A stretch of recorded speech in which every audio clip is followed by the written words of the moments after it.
a number of the kids who grew up in it, they're different into them too. I'll be young man. Photo booking there. So Ray, you actually met Francis? Oh yes, I'm one of those Johnny-come-latelys. I mean, there were ones who were kids, but I had the good fortune to meet John Isaacs when I was studying at university, and I'd been reading about Barber for 5 years, and he told me that he was a Barber lover, which was a big surprise, and took me up here. And I had no preparation. I knew nothing about Francis, so he took me to this little cabin to meet this man, and I remember I was struck by his eyes. He had these piercing, sort of almost naughty, impish eyes, and you know, and Francis, despite he was almost getting, I think he was in the early stage of dementia, but he took quite an interest in me because I was at that time. I was in the middle of all my passionate seeking. I was having quite a few Barber experiences and things, and you know, I remember asking him a lot of strange philosophical questions. What do you think of Confucius? And he just sort of looked away and kind of, you know, like, what a dumb question. But he was strange because he'd go vague from his dementia, I think. But then as soon as I asked, when I had a sort of heart connection about Barber, he would really focus in on me, and it was like this two-way thing, and it was just pleasant. I'd visit there where Patricia and Felix were looking after him, and he'd do a little meditation up on the veranda and that. And I just remember that the environment was just like something I'd never encountered before or since. And I just had a look at the little album there, which someone's put together on Francis, and there's been some images of him, and particularly of the early 80s, and I remember that it really struck me that these people, they weren't related in any form, yet they were acting like they were a family, and he was bouncing little kids on his knee, and it was just extraordinary. There was an acceptance. I know they didn't know me from Adam, and yet they were so accepting, and particularly him. I was just entering into his private life in a way.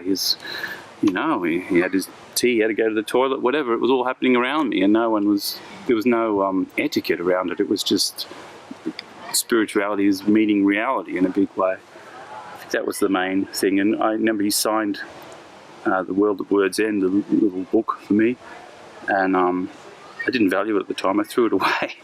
But afterwards, I started to read about Francis, and I remember he came to me in dreams sometimes too, and things. And there was one I can't remember. It was something amazing. Like he said, something like, it was just before he died. He died, and I didn't even know he was dying. And he said something like, it's not the end at all, or something like that. And I remember ringing John up and saying, and this is after he died, and I said, they're going to put a big rock on his grave, aren't they? And it was Sim who'd planned this, but I had no idea about this either, and it was true. And I never went to the funeral even, but when I came years later, that's what it was. And that's all. I have a question for you. Out of all of that, all of your memories of Francis, what stands out most? I think it was an incredible innerness with him.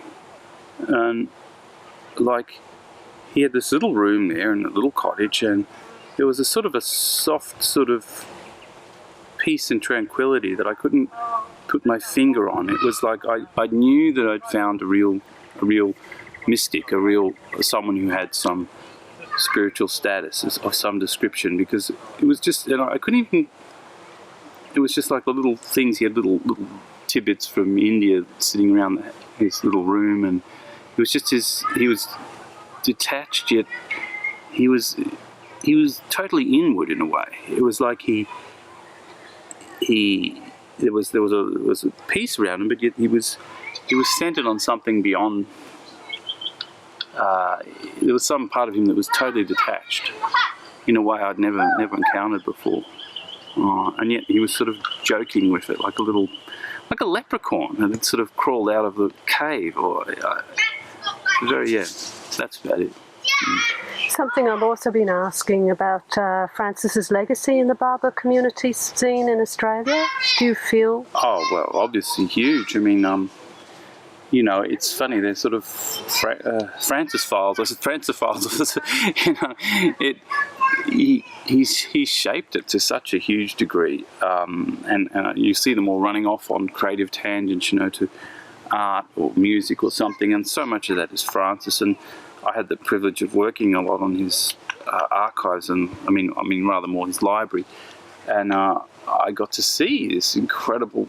He was melding together all these diverse cultures and religions, and taking the best of all the scriptures and all the source materials and all the best literature of the time.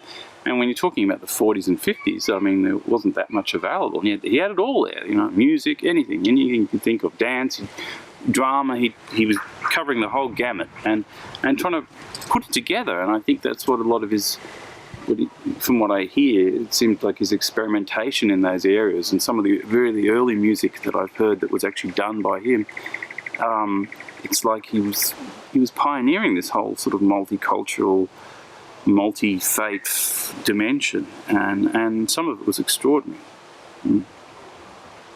So you'd say his legacy it's really in the art and culture in Australia, the Barber scene here. Yeah, but also just the kind of barbarism, if you like. They're sort of rough and ready. The kind of way they follow Barber is sort of tough and a bit sort of yet they'll have a drink and they'll have a smoke. It's hearty sort of Australian. It's a Brabazonian following of Barber in a way, you know, which is interesting, and I think that comes from each of the Mundley have created their own styles, and that's the picture here.